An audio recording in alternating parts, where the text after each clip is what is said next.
안녕하세요. 저는 40대 후반 여자입니다. 늘 사연을 듣기만 하다 처음으로 썰밤의 문을 두드리게 됐어요. 얼마 전 남자친구의 충격적인 근황을 알게 되면서 마음이 뒤숭숭해져서요. 한때 결혼까지 생각할 만큼 사랑했던 사람인데 지금은 교도소에 있거든요.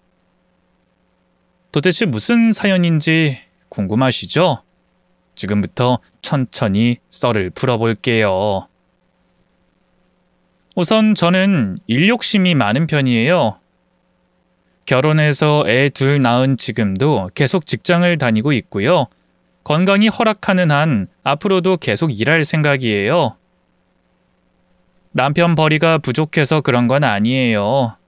남편이 능력이 있어서 억만금을 벌어와도 저 스스로 경제권이 있고 사회생활을 해야 제대로 사는 것 같더라고요. 아마 나이 좀 있으신 썰밤 구독자님들은 제 말에 공감하지 않을까 싶어요. 나이 들수록 돈 없고 일할 곳 없으면 참 서럽거든요. 어쨌든 지금도 이러니 젊을 땐 더 일에 집착했는데요.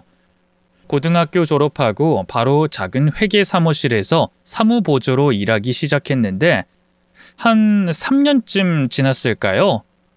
거래처 대표님이 저를 좋게 보셔서 이직 제안을 주셨어요. 운 좋게 제 학력으로는 꿈도 꿀 수 없는 큰 회사 회계팀으로 자리를 옮기게 됐죠. 그때부터 본격적으로 일 욕심이 생겼던 것 같아요. 저를 낙하산이라고 은근히 무시하는 팀원들에게 본때를 보여주고 싶기도 했고요. 저를 믿고 덥석 큰 자리를 주신 대표님에게 은혜를 갚고 싶기도 했거든요. 매일 사무실에 1등으로 출근해서 꼴찌로 퇴근했어요. 위에서 내려오는 일은 어떤 것이든 마다하지 않았고요. 때로는 밥도 굶어가면서 잠도 줄여가면서 그렇게 죽어라 일했죠. 사람 만날 시간도 없이 일하다 보니 자연스레 인간관계는 엉망이 됐어요. 원래도 몇 없던 친구들은 거의 연락이 끊겼고요. 고향에 계신 부모님도 명절 때나 하루 이틀 정도 뵙는 게 고작이었죠. 그러니 연애 같은 건 꿈도 꾸지 않았어요. 부모님이 얼른 좋은 남자 만나라, 결혼해라 잔소리해도 한 귀로 듣고 한 귀로 흘렸죠. 이런 말하면 좀 우습지만 그땐 사람이 아니라 일과 결혼했다고 생각했네요. 그렇게 한 10년을 일하다 보니 직장에선 최연소 과장을 달게 됐고요. 동료들에게도 인정받는 우수한 직원이 됐죠. 연봉도 많이 올랐어요. 하지만 기쁨과 성취감도 잠시, 점점 외로워지더라고요. 주변에 같이 일하던 여자 동료들은 대부분 결혼해서 가정을 꾸렸는데 저만 혼자였으니까요. 이러다 늙어 죽을 때도 곁에 아무도 없을까봐 덜컥 겁이 나더군요. 그때부터 부랴부랴 소개팅을 하기 시작했어요. 이 말이 소개팅이지 결혼을 전제로 한 연애를 하고 싶었으니 맞선이라고 봐도 무방하겠죠. 하지만 나이 30이 훌쩍 넘은 여자는 결혼 시장에서 인기가 없었어요. 지금이야 시집가기 딱 좋은 나이라고 추켜 세우지만 그때는 20대 후반만 돼도 노처녀 딱지를 달았으니까요. 결국 제가 만날 수 있는 맞선 상대는 40대 이상의 남자들 뿐이었죠. 다들 머리는 벗겨지고 배는 불룩 튀어나와서 제 나이보다 10살은 더 들어 보이는데 그런데도 제가 너무 나이가 많다면서 후려치기 바쁘더군요. 애는 잘 낳을 수 있겠냐는 둥, 모아둔 돈은 얼마나 되냐는 둥, 기본적인 예의도 없는 속물적인 사람들만 잔뜩이었네요. 아무리 결혼을 목적으로 한 만남이라지만 이건 아니다 싶더라고요. 거진 10번 이상은 맞선을 봤을 거예요. 나중엔 더는 소개받을 인맥도 없었죠. 그냥 결혼을 포기하고 평생 혼자 살아야 하나 비관에 빠졌는데요. 이 사사로운 마음을 비우면 사사로운 성공을 얻을 수 있다고 오히려 모든 걸 포기하니 운명처럼 사랑에 빠지게 되더군요. 그 남자는 제가 자주 가는 카페 사장이었어요.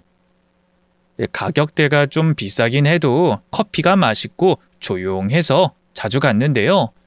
하루는 그 남자가 제게 커피와 함께 작은 쪽지를 건네더군요. 거기엔 본인의 연락처와 함께 놀라운 내용이 적혀 있었어요. 볼 때마다 호감이 가서 용기를 내봅니다. 사귀는 분이 없는 거라면 진지하게 만나보고 싶어요. 연락 주세요.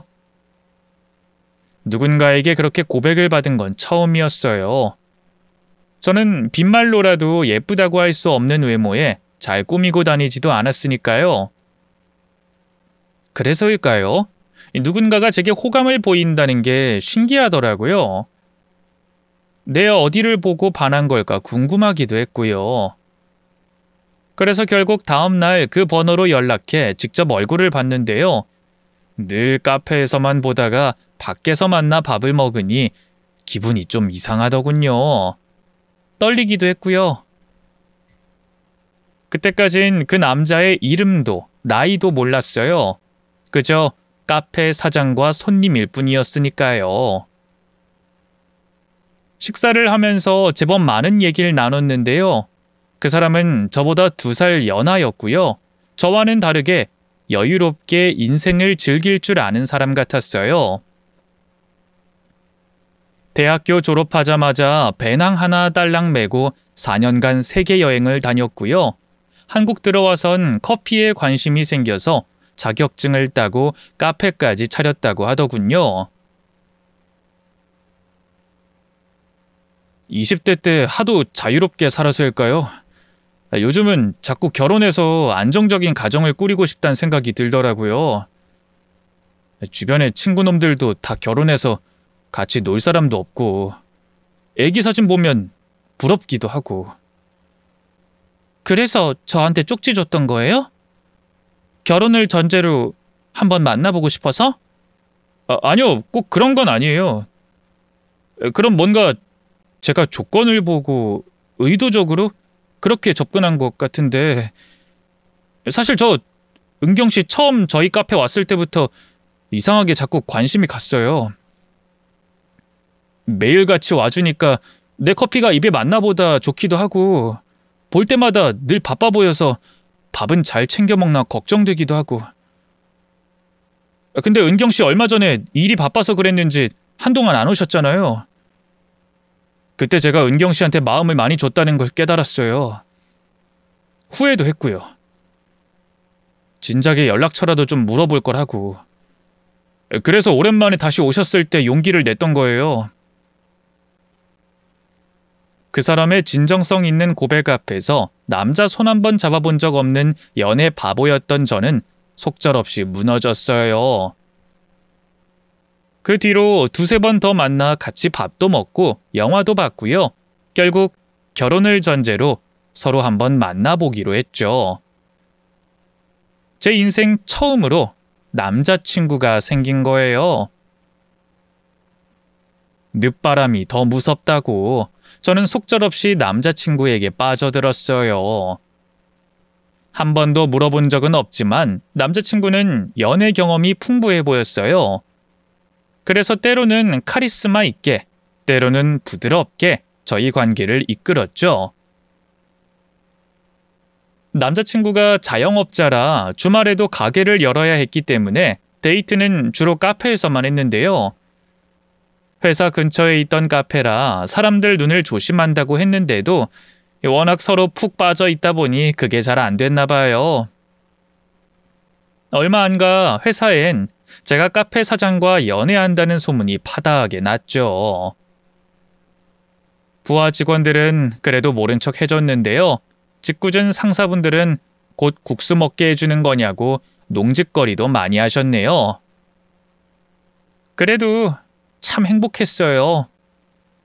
남자친구와 이대로 결혼해 화목한 가정만 꾸리면 더 부러울 게 없다고 생각했죠. 서로 나이가 어느 정도 있던지라 연애한 지 1년 만에 바로 결혼 준비를 시작했는데요. 저희 부모님이야 남자친구를 당연히 마음에 들어 하셨어요. 남자친구가 키도 훤칠하니 크고 얼굴도 잘생겼고요. 카페 사장이라 돈도 제법 잘 버는 데다 성격도 사근사근했으니까요. 남자친구가 처음 인사하고 간 날 두 분 다 당장 결혼 날짜 잡으라고 성화를 부릴 정도였죠. 반면 저는 예비 시부모님이 저를 마음에 들어 하실까 걱정이 컸어요. 남자친구보다 나이도 2살 연상에 특출나게 예쁜 구석도 없고요. 대학 공부까지 마친 남자친구와 달리 학력도 고등학교 졸업장이 전부였으니까요. 게다가 이 결혼은 아무래도 집안끼리 차이가 크면 안 되잖아요. 저희 부모님은 고향에서 농사 짓는 가난한 농사꾼이었는데요. 그에 반해 남자친구 부모님은 잘 알진 못하지만 꽤나 부유한 편인 것 같았어요. 예비 시아버지가 제조회사를 운영 중인 사장이라고 하더군요. 그 얘기를 듣고 나니 제 머릿속엔 막장 드라마 한 편이 바로 그려졌어요. 예비 시부모님이 저를 반대하면서 얼굴에 물을 뿌리고 돈 봉투를 내밀며 헤어지라고 하고 그런 거 말이에요. 남자친구는 걱정 말라고 저를 다독였지만 첫 인사를 앞두고 어찌나 긴장이 되던지 그 전날부터 청심환을 몇 개나 먹었는지 몰라요. 그런데 정말 의외의 결과가 나왔어요. 예비 시부모님이 저를 마음에 들어 하신 거예요. 네가 우리 상철이 여자친구 은경이구나. 어쩜 이름만큼이나 얼굴도 곱네. 어서 들어오거라. 오는데 많이 추웠지? 예비 시어머니는 버선발로 마중 나와선 저를 집 안으로 안내했어요. 예비 시아버지도 제 외투와 가방을 손수 받아 바닥에 놔주셨죠. 남자친구와 함께 주방에 있는 식탁으로 가니 웬걸 입이 떡 벌어질 만큼 어마어마한 진수성찬이 차려져 있더군요. 소갈비찜, 잡채, 조기구이, 미역국, 어지간한 잔치상 저리 가라 할 정도였네요. 나름 솜씨를 부린다고 부려봤는데 은경이 네 입에 맞을지 모르겠구나. 어서 앉아서 먹어보렴. 아유 임자, 너무 그렇게 서두르지 마. 세아가 가서 손부터 씻고 오거라. 두 분 다 어찌나 살갑게 저를 대해주시는지 얼떨떨하더라고요. 간신히 정신을 차리고 화장실에 가서 손을 씻은 다음 예비 시부모님 그리고 남자친구와 같이 밥을 먹기 시작했어요. 음식은 어때? 좀 괜찮니? 네, 어머님. 너무 맛있어요. 그거 참 다행이구나. 내가 너 온다고 어제 아침부터 시장 가서 고기며 뭐며 잔뜩 사고 또 손질하고 아주 바쁘게 움직였거든. 안 그러셔도 됐는데. 괜히 저 때문에 번거롭게 해드린 것 같아 죄송해요. 죄송하긴. 우리 상철이가 결혼할 여자라고 데려왔는데 이 정도는 아무것도 아니지. 예비 시어머니는 저를 이미 미래의 며느리감으로 허락하신 것 같았어요. 시아버지 역시 제가 요즘 젊은 여자들과 달리 수더분하고 자기 일 열심히 하는 게 보기 좋다고 하시더군요. 남자친구보다 나이가 많은 것도 부모님이 가난한 농사꾼인 것도 아무런 문제 삼지 않으셨네요. 그렇게 식사 자리가 한창 무르익을 쯤 갑자기 예비 시아버지가 냉장고에서 소주를 한 병 꺼내오셨어요. 오늘같이 좋은 날 술이 빠질 수 없지. 세아가, 술은 좀 마실 수 있냐? 제가 술은 잘 못하는데.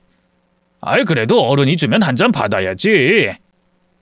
아유, 이 사람이 또 술 마시려고요? 아이, 새아가랑 한 잔만 할게. 아이, 내가 기분이 너무 좋아서 그래. 예비 시어머니의 만류에도 시아버지는 기어이 술병을 따셨어요. 그리고 찬장에서 잔을 꺼내 남자친구와 제 앞에 하나씩 놔주셨죠. 저는 평소 술은 아예 입에도 안 대던 사람인데요. 예비 시아버지가 주시는데 거절할 수도 없고 결국 연거푸 몇 잔 받아 마셨어요. 긴장됐던 와중에 알코올이 들어가서일까요? 몸이 나른해지면서 눈꺼풀이 무거워지더군요. 술을 마시지도 않으니 잘 몰랐는데 나중에 알고 보니 제 주사가 자는 거더라고요. 이 졸음을 참다 어느 순간부턴 테이블에 고개를 받고 잠들고 말았죠. 물론 그렇다고 해서 완전히 제 집 침대에 누운 것처럼 푹 잠든 건 아니었어요. 의식은 혼곤하고 눈은 감고 있지만 뜨문뜨문 예비 시댁 식구들이 대화 나누는 게 귀에 꽂혔죠. 아이고, 아들, 얘 취했나 보다. 이만 자리 파해야겠다. 집에 데려다 줘. 근데 저도 술 마셔서 운전 못하는데. 그냥 이대로 좀 재우다가 깨면 택시 태워 보낼게요. 아유, 그럴래? 그럼 네 방으로 옮겨주자꾸나. 아이고, 얘는 술을 못 먹으면 못 먹는다고 말을 하지. 이윽고 몸이 들리는 느낌이 났어요. 남자친구가 절 안고 방으로 옮기려는 것 같았죠. 이윽고 푹신한 이불이 제 몸을 감싸는 느낌이 났네요. 한층 더 깊은 잠으로 빠져들려는 찰나 갑자기 예비 시어머니의 목소리가 귀에 꽂혔어요. 참, 아들, 얘는 아직 그건 모르는 거 맞지? 그거라뇨? 왜 있잖아. 상철이 네가 작년에 그 여자. 당연히 얘기 안 했죠. 왜요? 그래도 결혼할 거면 미리 말을 해놔야 하나 싶어서. 나중에 알고 난리치면 어떡하니? 그걸 못하러 말해요. 제가 억울하게 당한 건데. 애초에 그 기집애가 먼저 저 안 건드렸으면 저도 그 기집애 그렇게 안 만들었어요. 다 지가 자초한 거라고요. 생전 처음 들어보는 남자친구의 흉포한 목소리에 찬물을 맞은 듯 정신이 번쩍 들었어요. 하지만 본능적으로 눈을 꾹 감고 계속 자는 척했죠. 남자친구는 아무것도 모른 채 계속해서 흥분해 목소리를 높였어요. 얘기하다 보니 또 열받네. 제가 그 미친 기집애 때문에 고시 공부도 포기하고 이렇게 카페에서 물장사 하는 거 아니에요. 혹시라도 그냥 묻은 거 걸려서 인생 말아먹을까 봐. 얘 목소리 낮춰. 어디 가서 그런 말하면 큰일 나. 너 그때 깊숙하게 묻은 거 맞지? 괜히 비 오거나 이래서 흙 쓸려 내려가고 시체 발견되면 너 큰일 나는 거야. 사람 죽여서 감옥 가면 영영 못 나올 수도 있다고. 예비 시어머니의 입에서 시체라는 말이 나온 순간 숨이 콱 막혔어요. 두 사람이 나누는 대화를 들으면 분명 남자친구가 사람을 죽인 것 같은데 이게 사실인지 거짓인지 알 수가 없었죠. 그런데 충격적인 일은 거기서 끝이 아니었어요. 이윽고 이어진 남자친구의 말이 너무나 경악스러웠죠. 죽어라 파고 또 파서 묻었으니까 걱정 마세요. 어쨌든 얘한테는 아무것도 말하지 마세요. 돈 제대로 뜯어낼 때까진 좋은 모습만 보여야 하니까. 그래, 걱정하지 마. 근데 얘 돈 많은 거 맞니? 봤을 땐 그렇게 부자 같진 않은데. 부모도 그냥 시골에서 농사 짓는 촌뜨기라며. 찐 부잣집 애들은 못 건드리죠. 나중에 무슨 보복을 당할 줄 알고. 이렇게 부모도 뭐 또 기댈 구석 없어서 지 혼자 독하게 돈 모아놓은 애들이 최고예요. 애가 원래 우리 가게 단골이라 자주 왔는데 가끔 보험사나 은행 직원이랑 통화할 때가 있었거든요. 그때 들어보니까 모아둔 돈만 1억이 넘더라고요. 고등학교 졸업하자마자 하루도 안 쉬고 죽어라 일만 했대요. 그걸 아니까 이 못생긴 얼굴이 겁나 예뻐 보이는 거 있죠? 하여간에 우리 아들 아주 나쁜 남자라니까. 어쨌든 살살 잘 구슬려봐.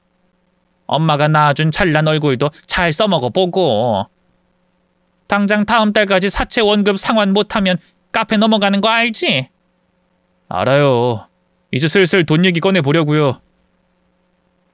손발이 충격으로 덜덜 떨렸어요. 애초에 남자친구는 제 돈을 노리고 의도적으로 접근했던 거예요.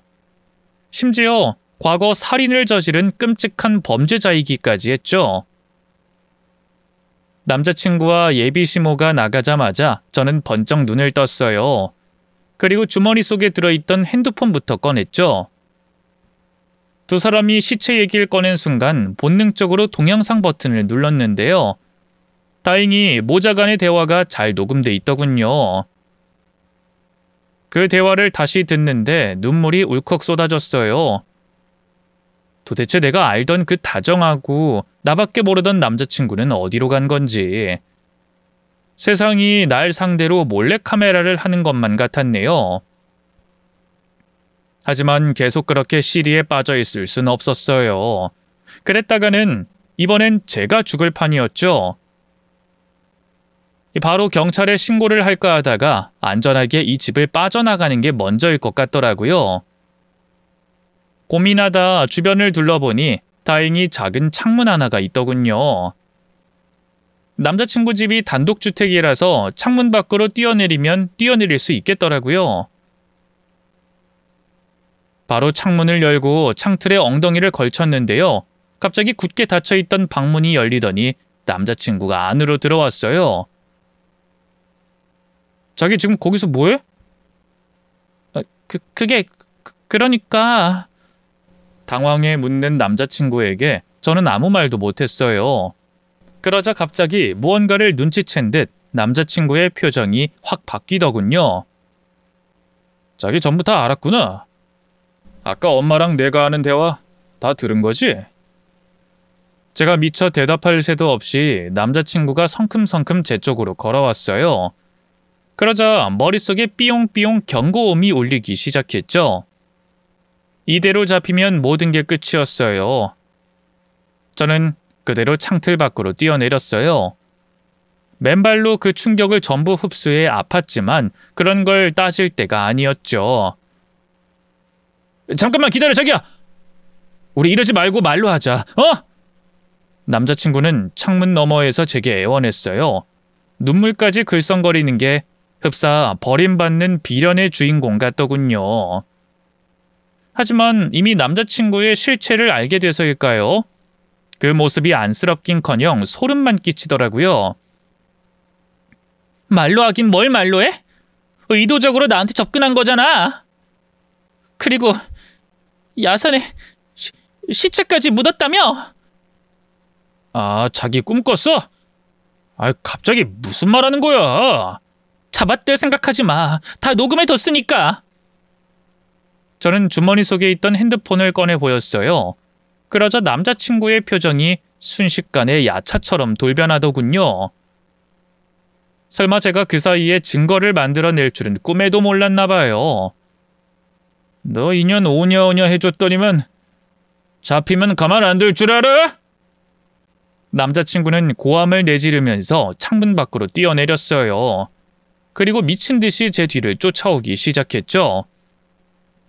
그 모습에 당장이라도 두 다리에 힘이 풀릴 것 같았지만 저 역시 이를 악물고 앞을 보며 달리기 시작했어요. 그때가 겨울이라 언 땅이 면도날처럼 발바닥을 베어냈지만 고통이고 뭐고 아무것도 느껴지지 않았죠. 너 거기 안 서? 멈추라고! 남자친구의 고함 소리는 시간이 흐를수록 점점 가까워졌어요. 남자와 여자의 타고난 신체적인 차이 때문이었죠. 조금만 더. 금방이라도 나동그라질 것 같은 몸을 이끌고 얼마나 달렸을까요? 막 골목길을 돌던 바로 그 순간 갑자기 머리채에서 끔찍한 고통이 느껴졌어요.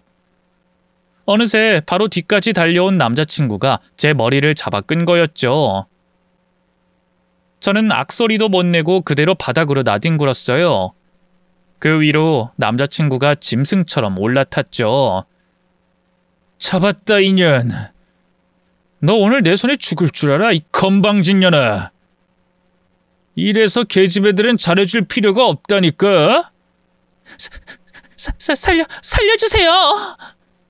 이제 꼼짝없이 죽겠구나 싶었던 바로 그 순간이었어요. 갑자기 어둠 속에서 한 줄기 빛이 제 얼굴을 비췄어요. 거기에 무슨 일 있습니까? 고개를 돌려보니 순찰을 돌던 경찰이었어요. 정말 구세주라도 만난 기분이었죠. 살려주세요, 경찰 아저씨. 이 사람이 절 죽이려고 해요. 저는 다급하게 경찰에게 애원했어요. 그러자 당황한 남자친구가 재빨리 몸을 일으키더군요. 아, 죄송합니다. 여자친구가 술을 많이 마셔서요. 좀 취했네요. 아무것도 아니니까 그냥 지나가세요. 남자친구의 그 말도 안 되는 거짓말에 소름이 쫙 끼쳤어요. 나 술 안 취했어. 멀쩡하다고. 네가 지금 나 죽이려고 했잖아. 네가 전에 사람 죽인 거 내가 다 알아버려서. 아이 참. 아이 자기 자꾸 왜 그래? 그러게 내가 술 작작 마시랬지. 남자친구는 마치 다정한 애인인 양 저를 일으켜 세우고 머리를 쓸어 넘겨줬어요. 그 모습에 그냥 연인들의 애정 싸움인 줄 알았는지 경찰도 그냥 몸을 돌리려고 하더군요. 정확하게 남자친구가 의도한 대로 상황이 흘러가고 있었죠. 기다려요. 가지 마세요. 저 거짓말하는 거 아니에요. 진짜라고요. 아유, 아가씨. 아이 술 먹었으면 남자친구랑 손잡고 얼른 집에나 들어가. 아이 경찰들이 아가씨 주사나 받아줄 정도로 한가한 사람들이 아니에요. 아이 그래 자기야 이제 그만해. 일단 우리 집으로 가자. 응? 아 자기 지금 너무 취했어. 나 안 취했다니까. 이 미친놈아. 나한테서 떨어져. 당장 꺼지라고. 흥분해 울며 불며 소리치는 저를 두고 경찰은 그냥 가버리려고 했어요. 당황한 저는 뒤쫓아가려고 했지만 남자친구는 저를 놓아주지 않았어요. 어느새 다가와선 무시무시한 힘으로 어깨와 팔을 꽉 잡아채더군요.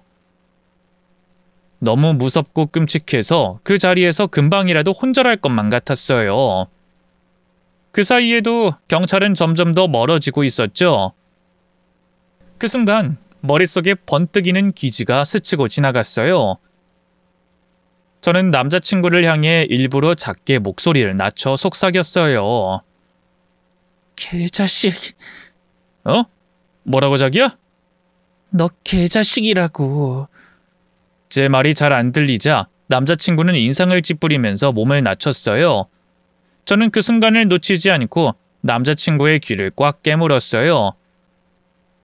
비릿한 피맛이 느껴질 정도로 세게 물었죠. 그러자 남자친구가 악 하고 고함을 지르며 바닥을 굴렀고요. 떠나던 경찰이 그 소리에 놀라 다시 저희 쪽으로 다가왔네요.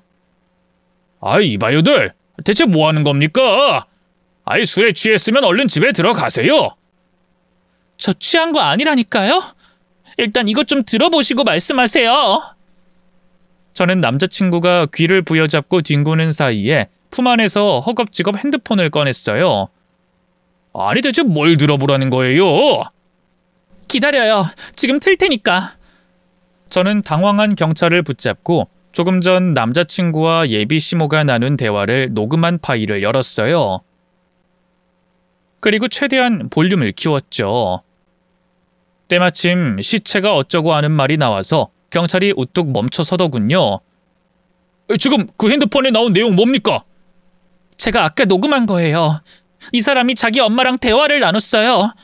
작년에 대학생 여자를 한 명 죽였는데 그걸 산에 묻었다고. 그러자 경찰의 안색이 확 달라졌어요. 그게 진짜입니까? 잠깐 그 핸드폰 좀 줄 수 있어요? 자세히 들어보고 싶은데.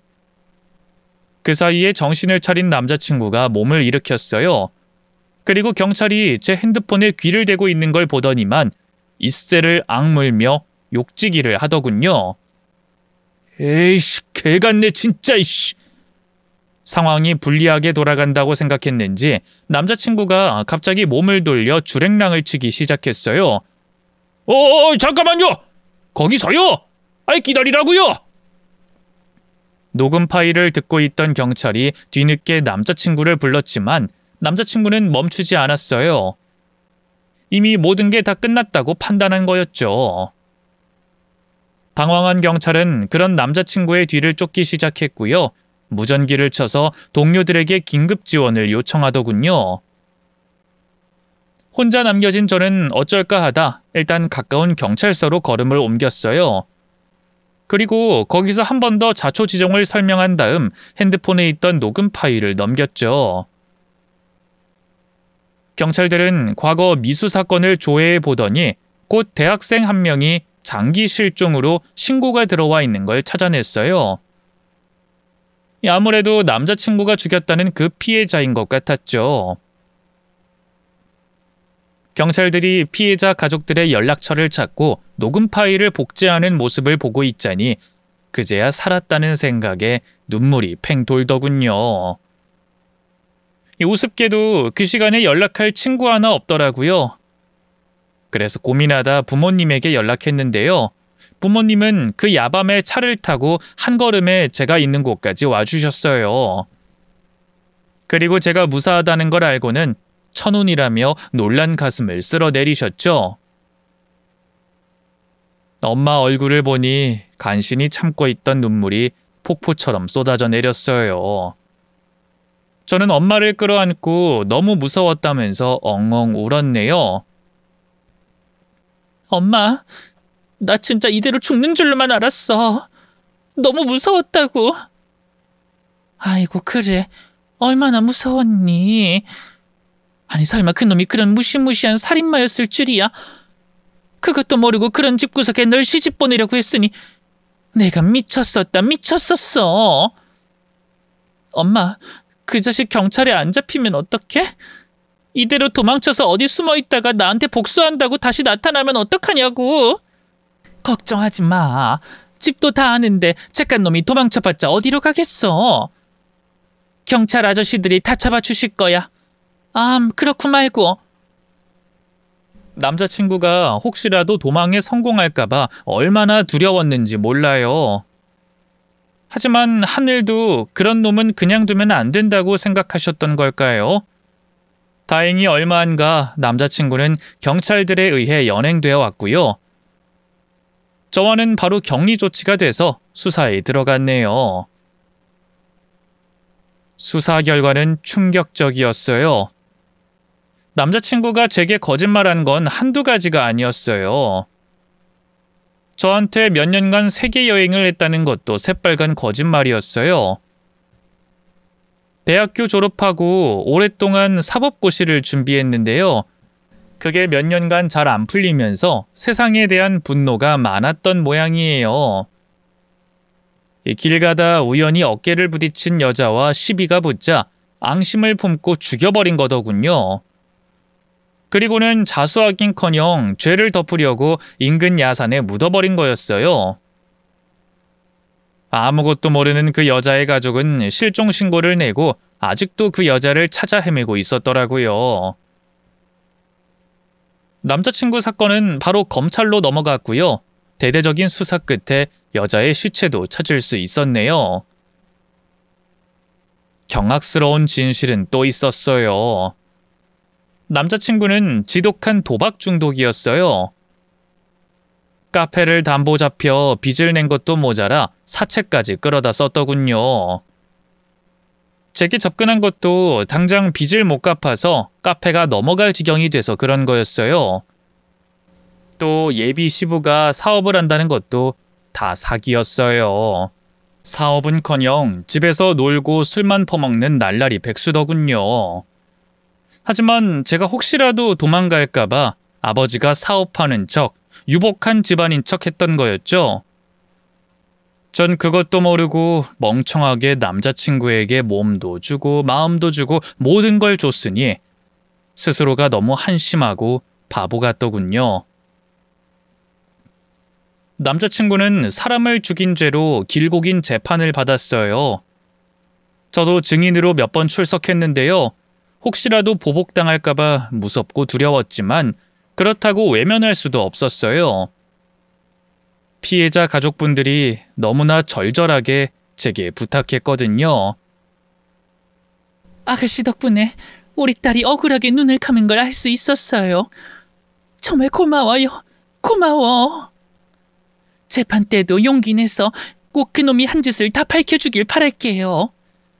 그래야 우리 딸이 구천에서나마 편하게 잠들 수 있을 것 같아요. 자식 잃은 와중에도 제게 고맙다고, 제발 부탁한다고 매달리는데 이 사람으로서 어떻게 그걸 외면할 수 있겠어요. 그래서 저는 피해자 변호사 측이 요구할 때마다 계속 재판에 나가 증언을 해줬네요. 지리한 법적 다툼 끝에 결국 남자친구는 살인, 시체 유기 등의 혐의로 징역 8년을 선고받았어요. 아무리 그래도 사람 한 명의 인생이 완전히 망가졌는데 겨우 8년이라니 너무하다고 생각했지만 더는 어쩔 도리가 없었어요. 재판부 판결문을 보니 초범인데다 죄를 진심으로 뉘우치고 있다는 게 가명사유라 하더군요. 정말 기가 막히더라고요. 우리나라 법이 솜방망이라는 건 익히 알고 있었지만 그걸 몸소 겪으니 허무하고 분노만 일더라고요. 어쨌든 전 남자친구는 재판 종결 후 바로 교도소로 들어갔고요. 저는 한동안 길고 긴 후유증에 시달려야 했어요. 왜 아니겠어요? 믿고 사랑했던 남자에게 배신당한 것도 모자라 살해까지 당할 뻔했는데 말이에요. 한동안은 회사도 쉬어야 했고요. 대인 기피증과 피해망상 때문에 문박 출입도 힘들 정도였네요. 무엇보다 가장 힘들었던 건 예비 시모의 끊임없는 연락과 문자 폭탄이었어요. 너희 망할년, 귀한 남의 아들 인생 망치고 너 혼자 잘 살게 둘 줄 알아? 두고 봐. 내가 너도 어떻게든 감옥에 집어쳐넣고 콩밥 먹게 할 테니까 두고 보라고. 거지 같은 년. 너 집 어디야? 당장 말해. 내가 찾아가서 본때를 보여줄 거야. 너희 부모고 뭐고 다 살가죽을 벗겨서 네 앞에 전시해 줄 거라고. 예비 시모는 듣기 살벌할 정도로 끔찍한 욕설을 퍼붓기도 하고요. 어느 날은 또 상냥한 척 목소리를 깔고 저를 어르고 달래기도 했죠. 그러다 하루는 정말 말도 안 되는 제안을 하는 게 아니겠어요. 내가 은경이 네가 저지른 잘못 다 덮어주마. 상철이가 널 많이 보고 싶어해. 그러니까 한 번만 면회라도 좀 가주면 안 되겠니? 네? 이미 다 끝난 사이인데 제가 면회를 왜 가요? 끝난 사이라니. 너 혼자 일방적으로 정리한 거지. 상철이는 아니지 않니? 걔는 아직도 너 좋아해. 너한테 미련이 있다고. 그래도 결혼까지 준비했던 사이인데 당연히 서로 얘기는 해봐야 하는 거 아니니? 전 더 할 얘기 없어요. 그리고 이렇게 계속 연락하시는 것도 불편해요. 이제 더는 연락 안 하셨으면 좋겠어요. 뭐야? 은경이 너 정말 내가 그렇게 안 봤는데? 애초에 우리 상철이가 그렇게 감옥 들어간 이유가 뭔데? 네가 경찰에 일러 바쳐서 그렇게 된 거 아니야? 일러 바쳐서라뇨. 그 사람은 치러야 할 죗값을 치르고 있는 것뿐이에요. 그럼 애먼 여자 그렇게 죽여놓고 아무 일 없다는데 잘 살 수 있을 줄 알았어요? 네가 무슨 정의의 사도라도 돼? 너 정말 그러는 거 아니다. 내가 너 마음에 차진 않아도 우리 상철이가 좋다니까 너른 마음으로 받아주려고 했던 건데. 아휴, 우리 아들만 불쌍하지. 너같이 피도 눈물도 없는 내년한테 몸 주고 마음 주고 모든 걸 다 줬는데 뒤통수 맞았으니. 급기야 예비 시모는 전화기 너머로 흐느껴 울기 시작했어요. 정말 미친 사람 같더군요. 아무리 팔은 안으로 굽는다지만 그 끔찍한 범죄를 저지른 아들을 불쌍하다며 감싸고 돌다녀. 그 뒤로도 예비 시모는 걸핏하면 제게 전화를 걸었어요. 결국 저는 참다 못해 연락처를 싹 바꿔버렸고요. 혹시나 집까지 찾아올까봐 이사도 갔죠. 그렇게 모든 일이 잘 마무리된 줄 알았는데 모든 건 제 오산이었어요. 알고 보니 전 남자친구는 저 때문에 교도소에 들어갔다면서 줄곧 앙심을 품고 있었어요. 그래서 작정하고 모범수로 지내며 형량을 감형받았고요. 결국 5년 만에 세상 밖으로 나와선 저희 회사 앞으로 찾아왔어요. 평소처럼 늦게까지 일을 하고 퇴근하다 회사 앞에서 전 남자친구를 다시 봤을 때의 공포란. 오랜만이다 자기. 그동안 잘 지냈어? 전 남자친구가 씩 웃으며 다가오는 순간 온몸에 소름이 돋았고요. 머릿속엔 붉은 경고등이 깜빡이기 시작했죠. 어떻게 여기...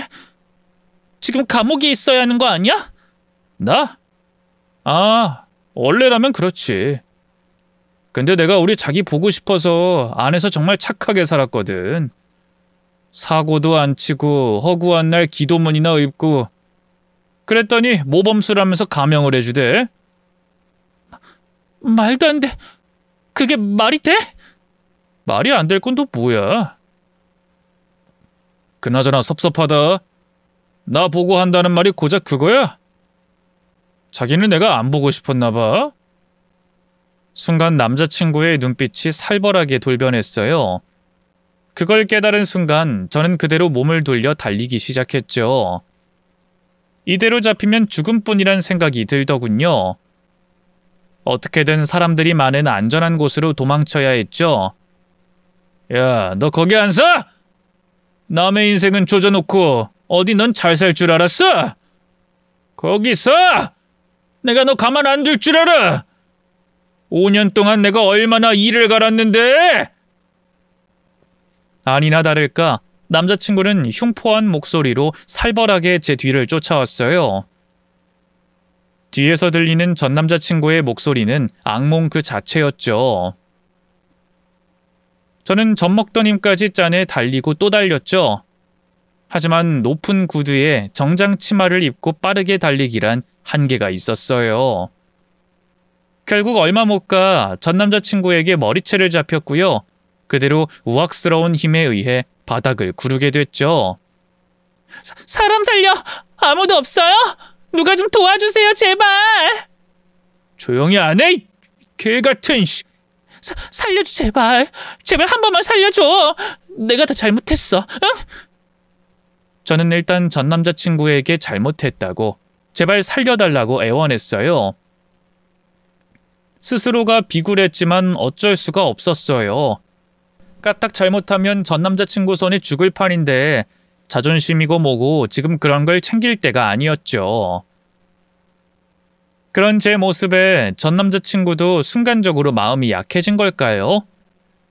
저를 말없이 내려다보더니 대뜸 빽 소리를 지르더군요. 너 도대체 나한테 왜 그랬어? 내가 너한테 얼마나 잘했는데, 어? 못생긴 노처녀 결혼하고 싶어서 안달이 난 것 같길래 봉사하는 마음으로 구제해 주려고 했더니만 감히 내 뒤통수를 쳐? 말해봐.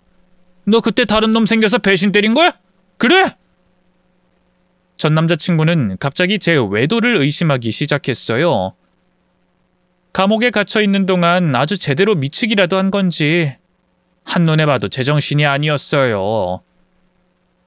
분노로 번들거리는 그 까만 눈동자를 보고 있자니 이대로 죽는구나 싶어 숨이 턱 막히더군요. 하지만 호랑이 굴에 잡혀가도 정신만 차리면 산다고 하잖아요. 일단 대화를 좀 하면서 시간을 끌어보기로 했어요. 그래서 억지로 아무 말이나 짓거리기 시작했죠. 다른 남자가 생겼다니 그런 거 아니야. 아니면 대체 왜 날 배신한 건데? 우리 좋았잖아. 양가 부모님한테 결혼 허락도 받고 그냥 식만 올리면 됐잖아. 그거야. 상철 씨가 나쁜 짓을 저질러서 그런 거잖아. 길 가던 죄 없는 여자를. 그년이 죄가 없다고 누가 그래? 그년이 나랑 부딪혔을 때 먼저 날 노려봤다고. 지 주제도 모르고 사람을 먼저 우습게 본 거잖아. 그러니까 내가 꼭지가 돌아 안 돌아? 그래도 사람을 죽이는 건... 인연이 진짜 이씨. 내가 일부러 죽였어? 어? 누가 그렇대? 일단 좀 진정해봐. 오랜만에 본 건데 이게 뭐야? 믿을지 안 믿을지 모르겠지만 나도 그동안 상철 씨 많이 보고 싶었어. 제 말에 전 남자친구의 두 눈이 커다래졌어요. 뭐? 너도 내가 보고 싶었다고? 쇼하고 있네. 이게 진짜 이씨. 아니야, 진심이야. 그동안 얼마나 후회했는지 몰라. 내가 다 잘못했어, 상철 씨. 응? 제 진심을 알아보려는 듯 전 남자친구의 두 눈이 가늘어졌어요. 역겨웠지만 꾹 참고 더욱더 간절한 표정으로 전 남자친구를 바라봤죠. 그게 통했는지 전 남자친구가 벌떡 일어나 저를 일으켜줬어요. 그래, 일단 얘기 한번 들어보고 죽여도 안 늦으니까 그 전에 어디 들어가서 밥이나 좀 먹자. 아, 배고파 죽겠다. 너 돈 있지? 있어. 걱정하지 마. 전 남자친구는 제 손을 잡고 질질 끌고 가기 시작했어요. 그렇게 같이 근처에 있던 식당으로 들어갔는데요. 그때까지도 제 머릿속에는 어떻게 하면 무사히 도망칠 수 있을까 그 생각밖에 없었죠. 그런데 바로 그때 누군가 큰 소리로 제 이름을 부르는 게 아니겠어요. 은경씨! 누군가 했더니 같은 회사 동료인 김대리였어요. 저보다 늦게 들어왔는데 나이가 동갑이라서 제법 친하게 지내던 사람이었죠. 갑자기 아는 얼굴을 만나서일까요? 눈물이 왈칵 나더라고요. 하지만 이대로 울고만 있으면 모든 게 끝장나기 딱 좋았어요. 뭐야 저 덩치는? 너 아는 사람이야? 전 남자친구는 갑작스럽게 나타난 회사 동료를 보고 당황한 것 같았어요. 그 회사 동료가 소시적에 운동 꽤나 했던 사람이라 키도 190에 육박했고요. 덩치도 씨름 선수 저리 가라 할 정도로 컸거든요. 얼굴도 가끔 조폭으로 오해받을 정도로 험상궂었고요. 전 남자친구가 겁에 질린 모습을 보니 이거다 싶더라고요. 저는 전 남자친구가 미처 잡을 새도 없이 회사 동료에게 달려갔어요. 그리고 다짜고짜 그 품에 안겼죠. 자기야, 나 좀 살려줘. 내가 전에 만나던 사람 있었다고 했잖아. 그 사람이 아직도 정신을 못 차렸는지 여기까지 쫓아왔지 뭐야? 제 갑작스러운 연기에 회사 동료는 당황한 눈치였어요.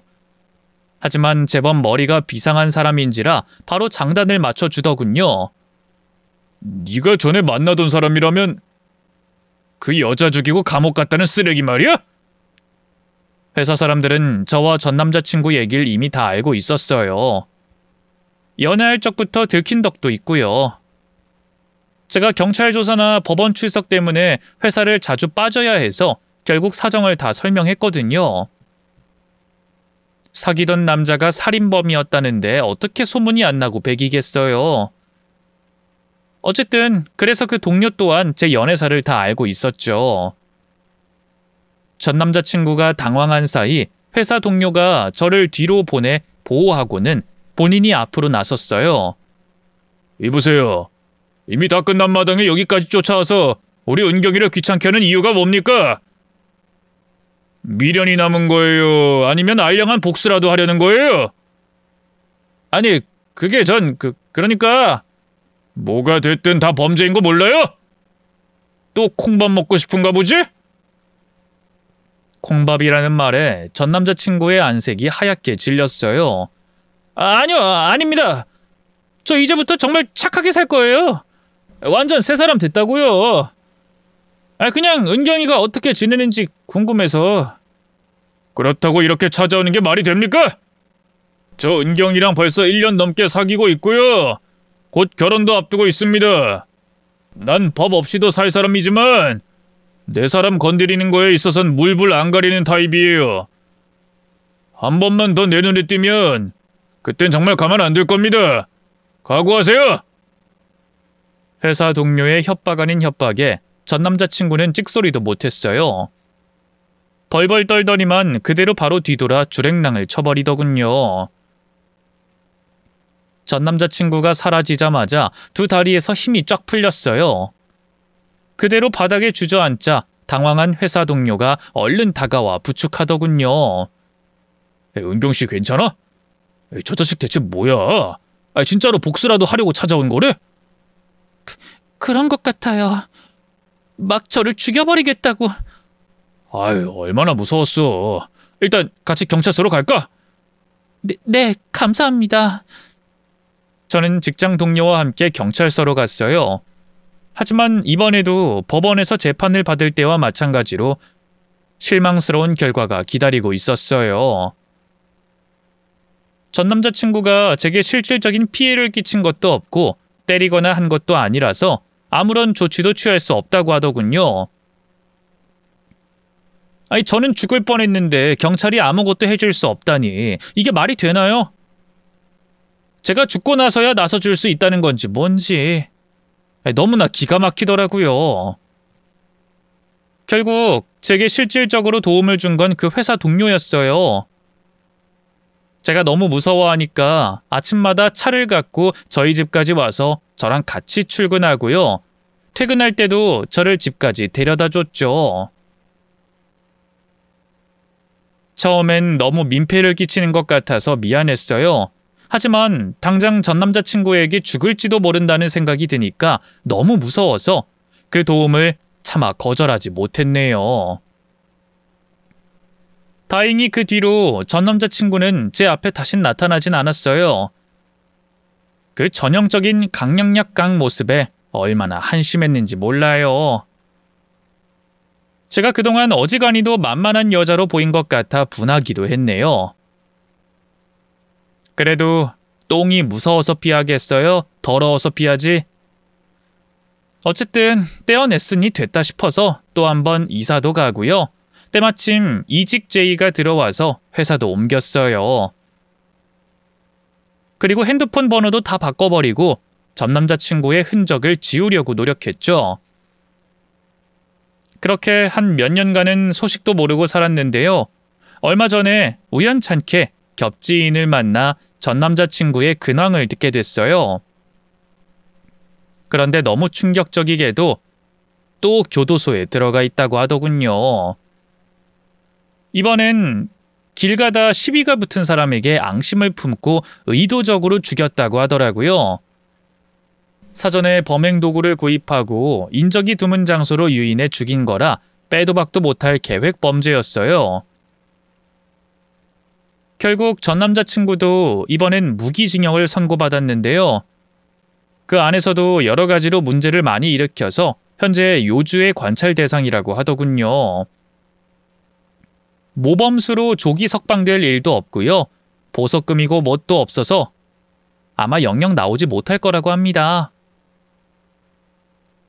솔직히 그걸 알고 얼마나 안심이 됐는지 몰라요. 그동안 전 남자친구가 언제 다시 제 앞에 나타나 저를 해야 할지 모른다는 공포감에 계속 시달리고 있었거든요. 정상적인 생활이 어려울 정도로 불안감이 심해져서 따로 정신의학과를 다니며 약까지 먹을 정도였어요. 한때 결혼까지 생각할 만큼 사랑했던 남자의 말로가 그렇게 됐다는 걸 알고 기분이 좀 이상하긴 했지만 뭐가 됐든 제겐 잘된 일이었죠. 게다가 전 남자친구를 뒷바라지하던 예비 시모와 시부의 끝도 좋지 않긴 마찬가지였어요.